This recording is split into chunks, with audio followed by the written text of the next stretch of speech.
Olá a todos. Hoje conversamos com a professora Patrícia Helena Fernandes Cunha, no âmbito do projeto Discussões sobre a Covid-19. Esse projeto é coordenado pelo Núcleo de Estudos Estratégicos sobre Democracia, Desenvolvimento e Sustentabilidade da UFABC. A professora Patrícia, ela é doutora em Economia pela Fundação Getúlio Vargas e atualmente professora dos bacharelados em Ciências e Humanidades e Ciências Econômicas e do programa de pós-graduação em Economia da UFABC. Patrícia, obrigado. É um prazer te receber no âmbito desse projeto. A gente vai organizar as nossas conversas, né, essa breve conversa, por meio de algumas perguntas, mas antes eu me apresento. Meu nome é Gabriel Rossini, eu também sou professor dos bacharelados em Ciências e Humanidades e do bacharelado em Ciências Econômicas e do programa de pós-graduação em Economia Política Mundial. E atualmente eu coordeno o NIDS. Patrícia, a primeira pergunta é a seguinte: quais são, do seu ponto de vista, algumas das principais consequências econômicas da pandemia de Covid-19, não é? E os desafios para reduzir os impactos negativos durante o período de isolamento social?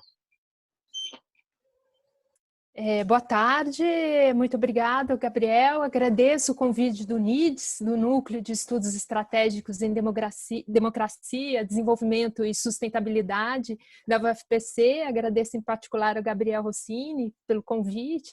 Ele também é meu colega no bacharelado de Ciências Econômicas e eu acho essa iniciativa bastante salutar, né? Nós, na Universidade Pública, precisamos participar do debate e apresentar as nossas ideias, né, e contribuir aí para esse momento tão difícil pelo qual está passando a economia brasileira, né?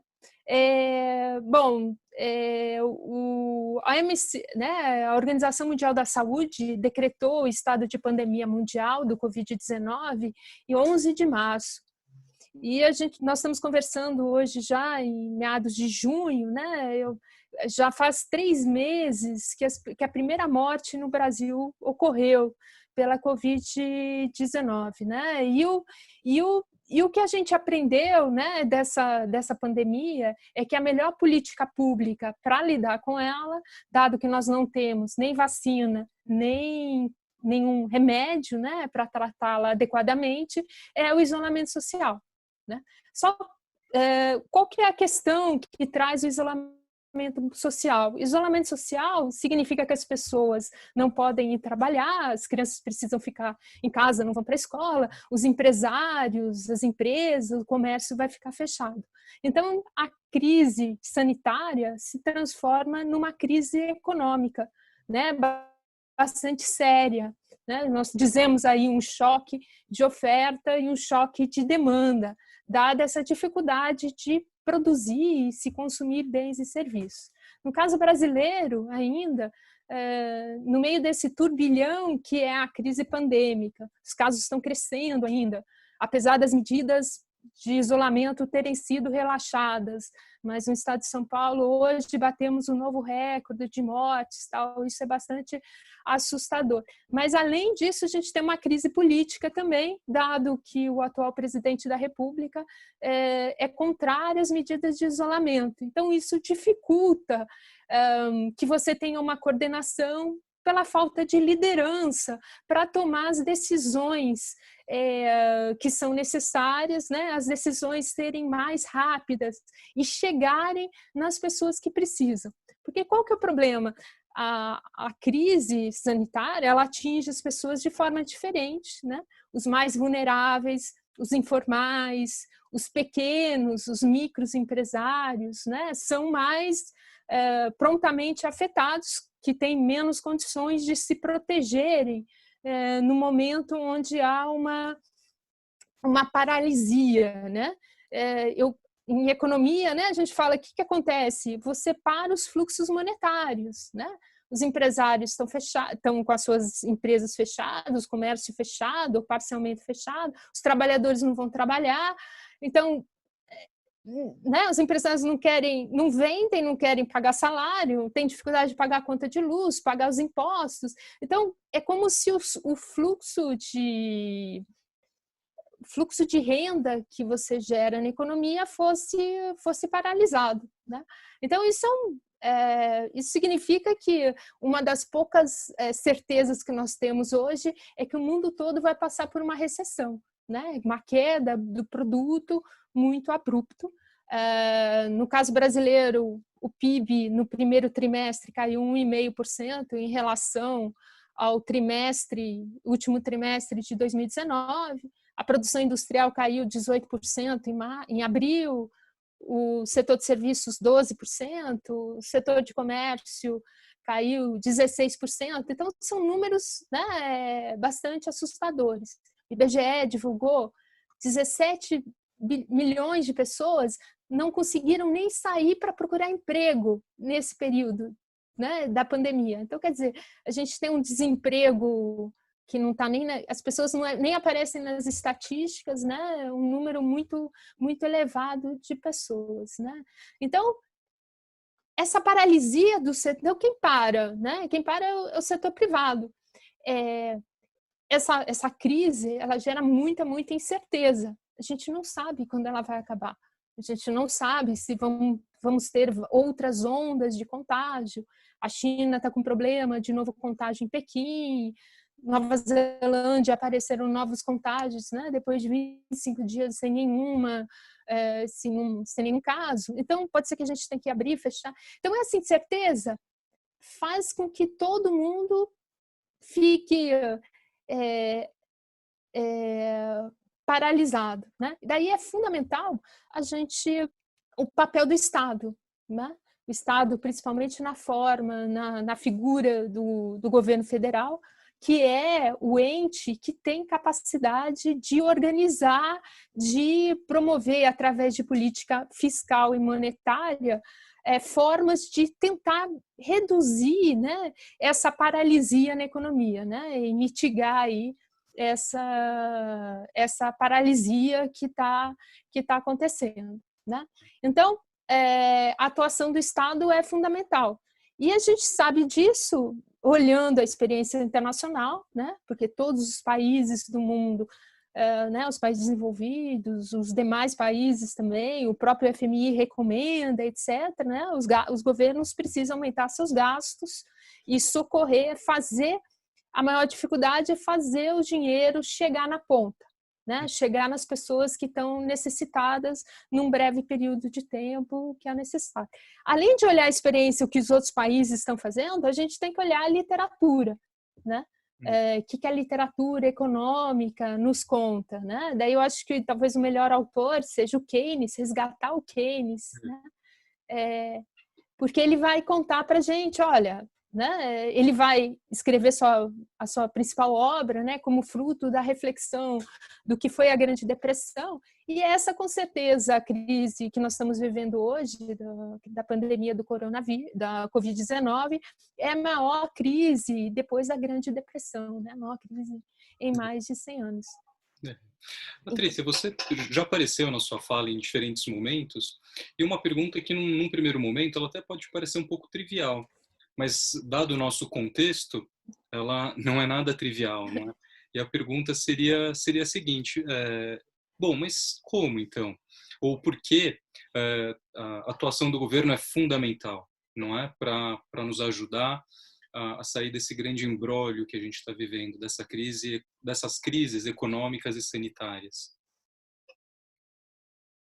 Né? Então, quer dizer, então acho que a gente tem vários pontos. Assim, um primeiro aspecto, a incerteza é muito grande. Então, quando a incerteza é muito grande, você não sabe o que vai acontecer no futuro, né? Ninguém sabe quando vai acabar, quando nós vamos voltar à normalidade, as coisas vão funcionar direito. A tendência é todo mundo paralisar e esperar para ver o que acontece, né? Então, em economês, o Keynes vai dizer aumenta a preferência da liquidez, por exemplo. Mesmo as pessoas que tiveram sua renda mantida, elas vão tender a não fazer nada. E o governo, o Estado, é o único agente que ele pode trazer algum de alguma, quer dizer, ele pode reduzir essa incerteza através de suas políticas para tentar manter a renda, né? Eu acho que esse é o aspecto mais importante.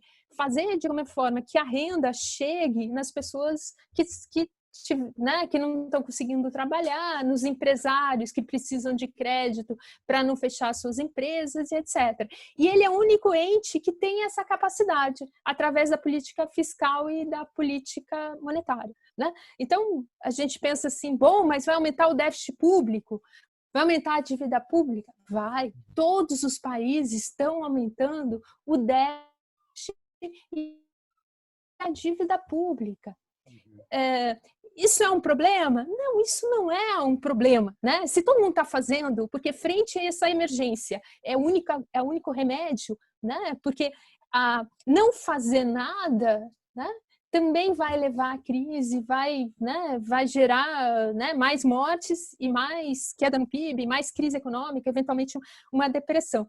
E o governo é esse ente que tem essa capacidade através da política fiscal e monetária, né? O déficit é um problema? O déficit não é um problema tão sério no Brasil, eu acredito, eu convicta disso, eu sou keynesiana, né? Tal, porque o governo ele tem capacidade de se endividar na sua própria moeda, né?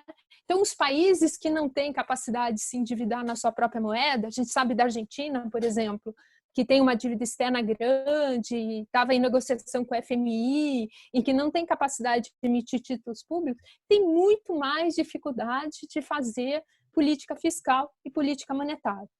Daí todo mundo fala, não, mas se o governo gasta muito, aumenta a inflação. Não, hoje o nosso problema não é inflação, o nosso problema é deflação.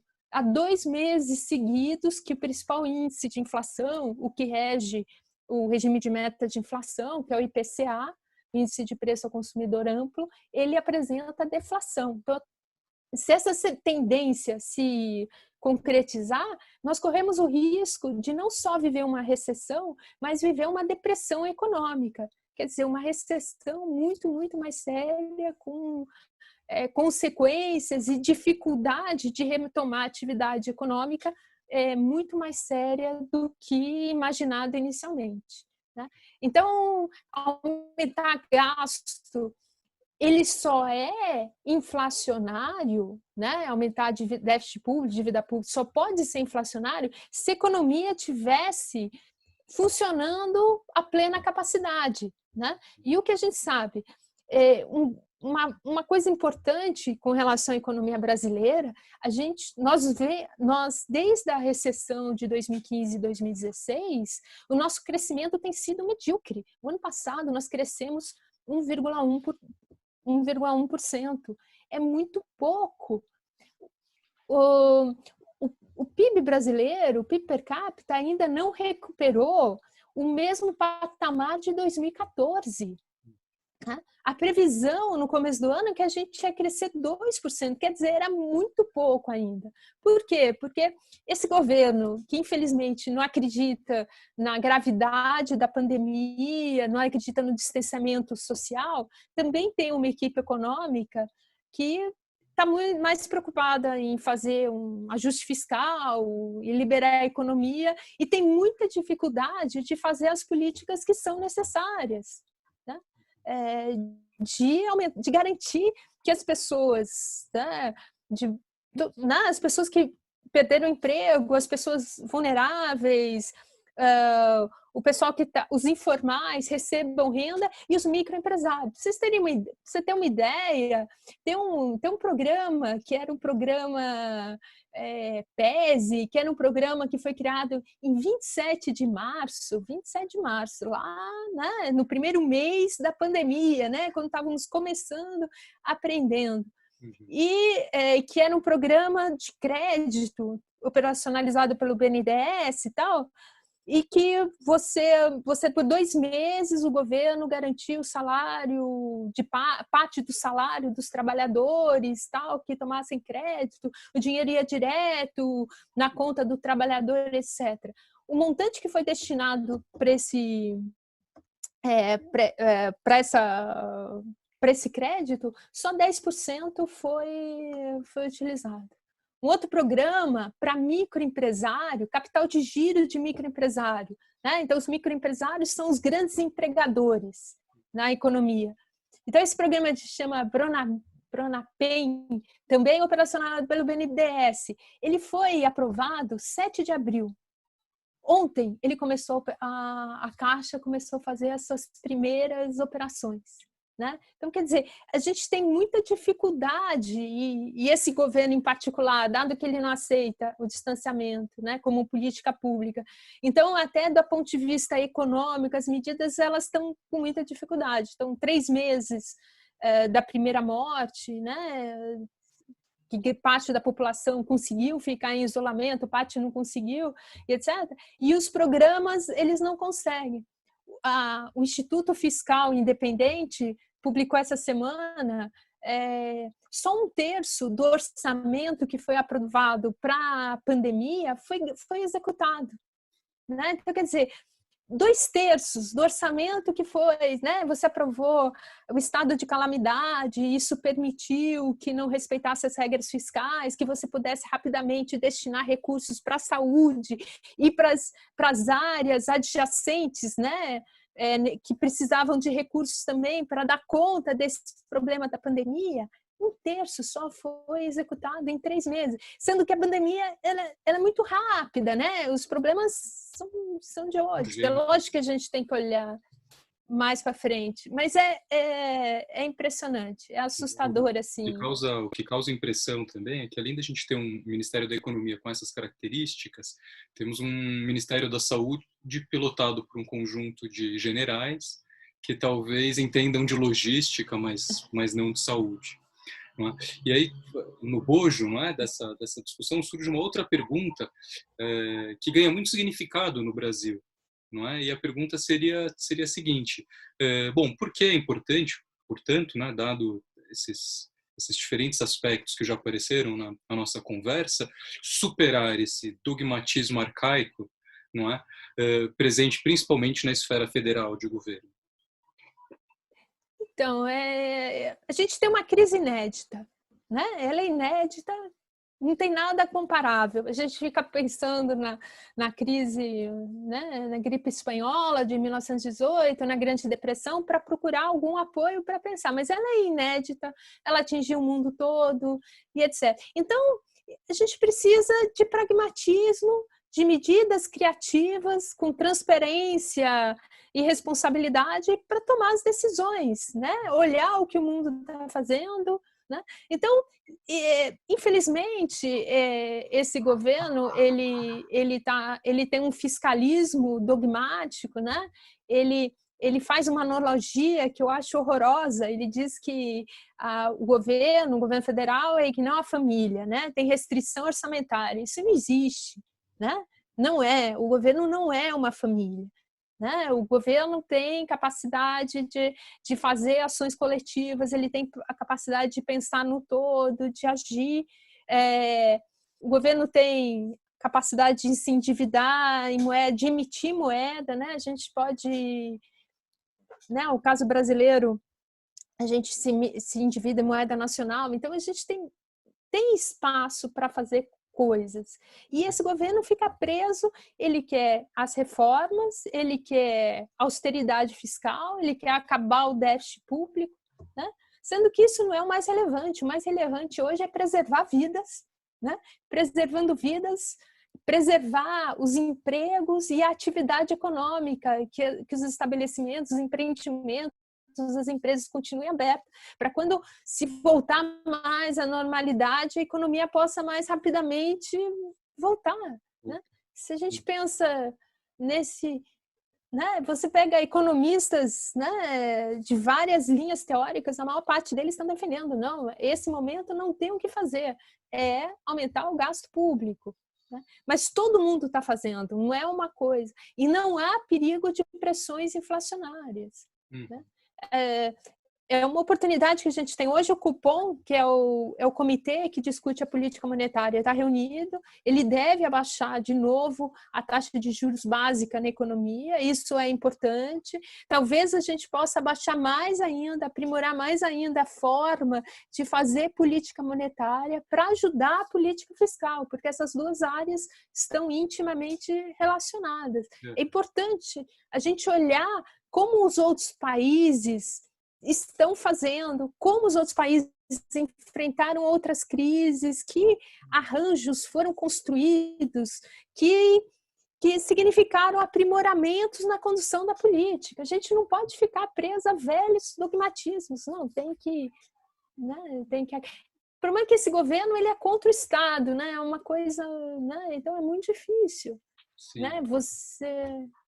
E já apareceu em alguns momentos, né? Mas eu acho que como forma de amarrar alguns pontos e a gente encaminhar para o final a entrevista, fala mais um pouco para a gente das experiências internacionais, não é? E também da literatura recente que você teve acesso relativa às crises. Então, eu acho que um dos grandes aprimoramentos que você teve desde a crise de 2008, que foi a crise financeira detonada na economia americana, que também foi uma crise global, mas foi muito menor do que essa, foi a grande inovação foi no setor monetário, né? Então você questionou velhos dogmas, né? Que era a ideia de que emissão monetária gerava inflação, né? Então, para lidar, os países desenvolvidos para lidar com aquela crise, imprimiram muita moeda, interviram muito na economia e fizeram gastos públicos, etc. E isso não gerou pressões inflacionárias. Né? E também você resgatou nessa crise de 2007 e 2008 as relações da política monetária com a política fiscal. Né? Então, esse aprendizado é importante aí a gente ter presente, né? E ficar preso a um velho dogmatismo, ou ficar preso a velhas versões da teoria econômica que já foram superadas, né? O monetarismo já foi superado, né? A emissão monetária não gera pressões inflacionárias, né? A gente pode aprimorar a forma de fazer política monetária, certo? É lógico que eu acho que o governo tem que gastar com responsabilidade, que o governo tem que prestar contas dos seus gastos, que o déficit público não pode crescer infinitamente, mas eu sou keynesiana, os déficits, a política econômica tem que ser principalmente contracíclica, né? Então, no momento de queda da atividade econômica, o Estado tem que vir para tentar reduzir os impactos dessa crise. Então, é fundamental aí a gente olhar. E os países desenvolvidos, os Estados Unidos está gastando 3 trilhões de dólares, né? O presidente do Banco Central foi ontem no Congresso apresentar, né, o seu relatório de atuação e fez uma coisa inédita. Falou que deveria ser, os programas fiscais deveriam ser mantidos. Nos jornais hoje está comentando, olha, nunca um presidente do Banco Central fala de política fiscal, mas é tão importante que os gastos que foram criados para sustentar a renda nos Estados Unidos, né, que foram provisórios também, 3 meses, 4 meses, tal, tenham uma permanência um pouco mais longa para lidar com os efeitos e reduzir os efeitos. Então, a gente tem que prestar atenção nisso. É lógico que os Estados Unidos é um país desenvolvido, o Brasil é um país subdesenvolvido, né, ou em desenvolvimento, tem mais limitações? Tem, mas há muito aprendizado. A Alemanha está, né, mudando radicalmente a sua forma de atuação, né, está comprando empresas, está preocupada, né, promovendo uma desglobalização, né, uma realocação de fatores, preocupada em produzir fatores estratégicos, etc. Então, a gente deve prestar atenção nisso. Né? Infelizmente, eu acho que o nosso governo quer vender os ativos nacionais daí na Bacia das forma na Bacia das Almas. Triste, muito triste. Eu não sei se eu... Patrícia, foi ótimo conversar com você. A gente se anima aqui, quer falar mais, tem um monte de Sim. coisa Não, para contar. você quer falar mais alguma coisa? Fica à Não, vontade. não, não, não. Não, imagina, imagina. Acho que tá ótimo o recado. Então, tá bom. Super Eu obrigada. agradeço muito e foi ótimo contar com as suas contribuições para esse projeto coordenado pelo NIDS, o FABC. Muito, eu que agradeço muito o convite e poder conversar com vocês. Até breve. Até.